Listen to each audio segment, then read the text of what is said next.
Assalamualaikum warahmatullahi wabarakatuh. Ya, anak-anak, kembali lagi berjumpa dengan saya ya, Bu Fati. Kali ini kita akan belajar tentang pola bilangan.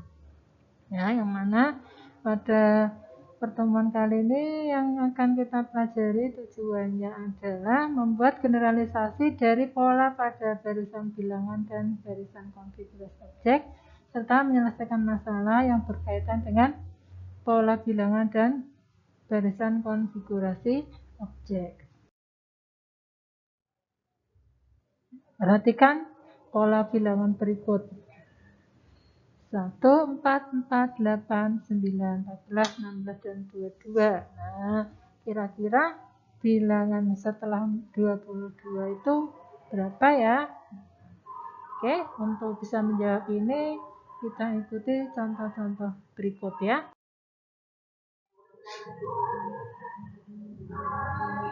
Pola bilangan adalah susunan angka-angka yang membentuk pola atau aturan tertentu.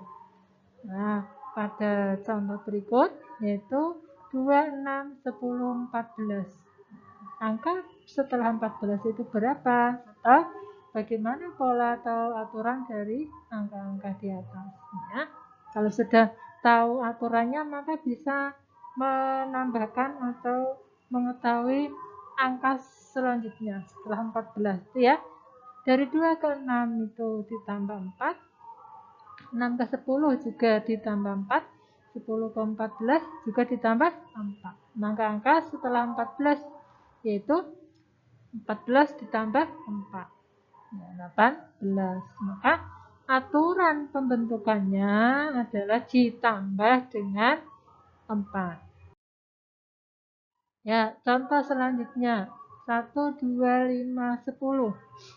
1 ke 2 itu ditambah 1, 2 ke 5 tambah 3, 5 ke 10 tambah 5. Nah, maka berikutnya adalah ya, 1, 3, 5, 7 itu bilangan ganjil. Maka bilangan ganjil setelah 5 adalah 7 ya. Jadi, bilangan berikutnya adalah 17. Nah, aturan pembentukan dari pola tersebut adalah ditambah dengan bilangan ganjil yang berurutan. Nah, contoh lagi ada 2, 6, 18, 54. Nah, kalau tadi aturannya ditambah, yang pertama ditambah dengan bilangan yang sama, kemudian ditambah dengan bilangan ganjil berurutan, maka apakah pola ini juga ditambah? Nah, perlu kalian ketahui, aturannya atau polanya itu tidak harus selalu ditambah.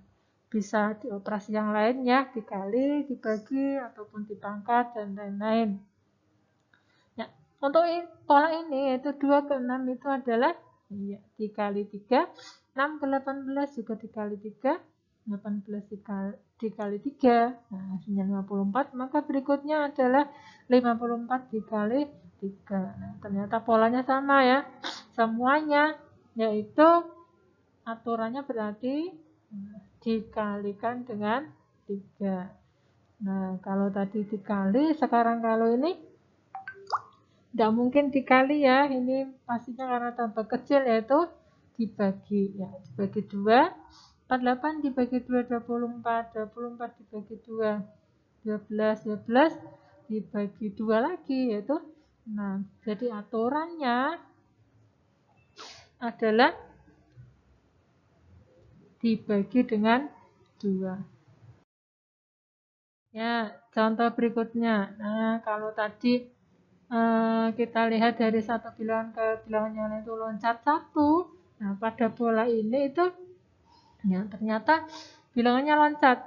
Bukan 2 ke 3, tapi 2 ke 6. Ya, itu ternyata ditambah 4. 6 ke 10 juga ditambah 4. 10 ke 14 juga ditambah 4. 14? Iya. Nah, juga ditambah 4 ya, jadi ketemunya 18.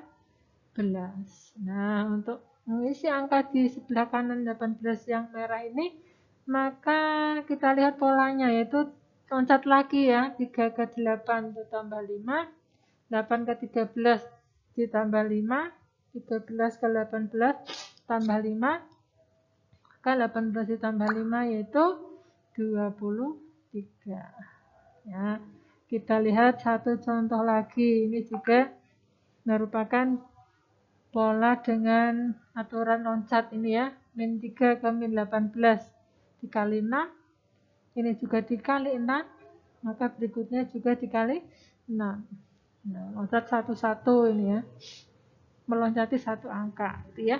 Nah, sekarang ke iya, setelah angka negatif 648 berarti kita peroleh dari ini 64 ke 16 dibagi 4. 16 ke 4, nah, ternyata juga dibagi 4, maka angka berikutnya 4 dibagi 4 adalah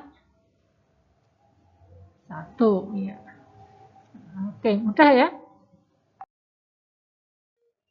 Nah, sekarang pola barisan ini ya, ini yang istimewa ini ya.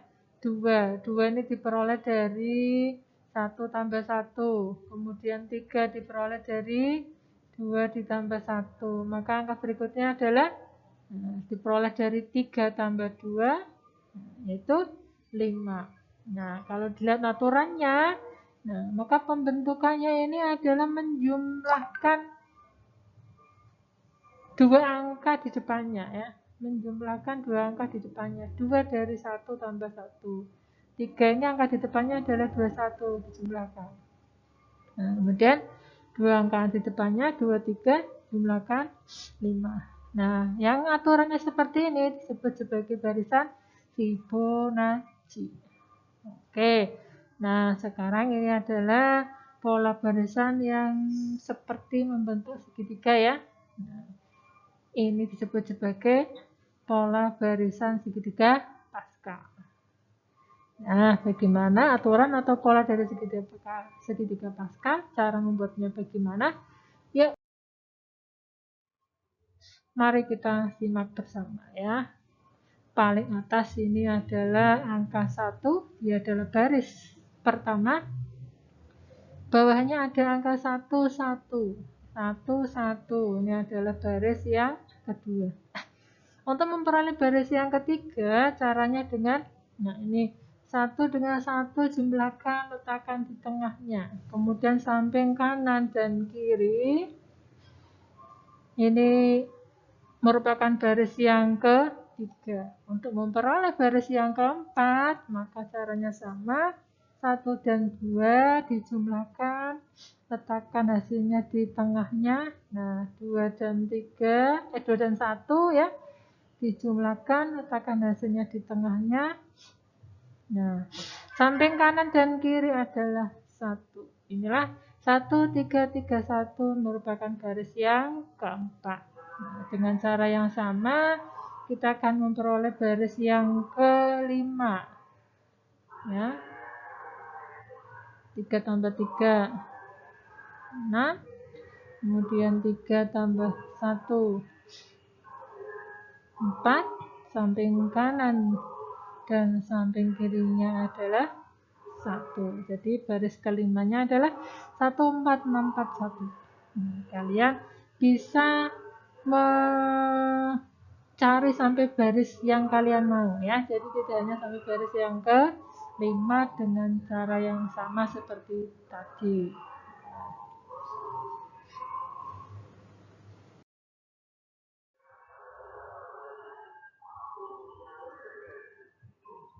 Ya, saya kira tidak ada mudah. Oke, sekarang kita lanjut bagaimana menentukan persamaan dari sebuah konfigurasi objek. Ada berapa objek pada pola K20? Kalian lihat. Kalau lihat di gambar ini membentuk seperti bangun segitiga ya. Ini pola 1, pola kedua, pola ketiga, pola keempat. Di mana pola ke-1, kedua, ketiga, dan 4 ini ada sebuah titik 4, 9, dan 16 ya. 1 ini diperoleh dari, nah, kita lihat menyesuaikan dengan gambarnya. 1 ini adalah 1 kuadrat.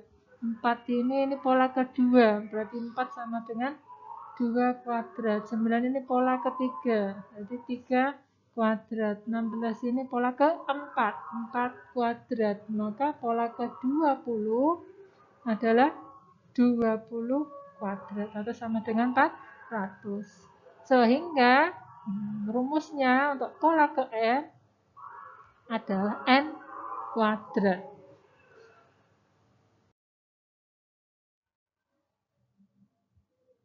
Sekarang dengan objek yang berbeda. Kalau tadi membentuk persegi, ini membentuk segitiga. Ini pola pertama, kedua, ketiga, keempat. Kalau kalian lihat gambarnya, ya, yang pola pertama ini ada sebuah titik ya. Pola kedua ada 3, pola keempat ada 6, pola keempat ada 10. Kalau kalian lihat gambarnya, pola keempat misalnya, paling bawah itu ada 4 titik, atasnya ada 3, atasnya lagi 2, atasnya lagi 1. Nah, jadi tanpa menentukan persamaan, sebetulnya kalian bisa mencari pola ke-10 dengan menggambar, melanjutkan gambar polanya, gitu ya. Oke. Sekarang satu ini kita urai untuk mencari persamaan, sehingga hasilnya 1, yaitu diperoleh dari setengah dikali 1 ditambah 1. Nah, 3 diperoleh dari setengah dikali 2 dikali 2 tambah 1. Ada angka yang tetap di sini ya, yaitu setengah, kemudian 1 yang paling kanan. Nah, ini yang 1 yang tengah ini, manakala pola kedua maka berubah menjadi 2. Nah, sehingga pola ketiga ini yaitu setengah dikali 3 dikali 3 plus 1, dan pola keempat adalah setengah dikali 4 dikali 4 plus 1. Maka pola ke-10 yaitu setengah dikali 10 dikali 10 plus 1. Nah, sehingga pada barisan ini pola persamaannya adalah setengah dikali N plus 1. Oke. Yang terakhir, seperti objeknya membentuk bangun persegi panjang. Ya, kita lihat ada 2, 6, 12, 20. 2 ini kalau dilihat dari bangunnya adalah 1 kali 2, 6 ini berarti 2 kali 3. Lihat gambarnya ya, 12 itu 3 kali 4, 20, 4 kali 5. Kemudian kita urai lagi, supaya ada unsur pola 1 berarti ada angka 1-nya ya. Nah, ini 2-nya diubah menjadi 1 tambah 1. Kemudian 3-nya supaya ada unsur angka 2, karena ini pola kedua, 2 tambah 1. Kemudian pola ketiga, 3 tambah 1. Dan pola ke-4, 4 tambah 1. Sehingga kalau kita mau mencari pola ke-20 misalnya, maka berarti 20 ditambah 20 plus 1. Nah, pola ke N-nya berarti N ditambah N plus 1. Nah, demikian materi pola dan barisan, pola bilangan ya. Semoga bisa kalian pahami. Dan saya ucapkan terima kasih. Kita akhiri dengan membaca Alhamdulillahirabbil alamin. Wassalamualaikum warahmatullahi wabarakatuh.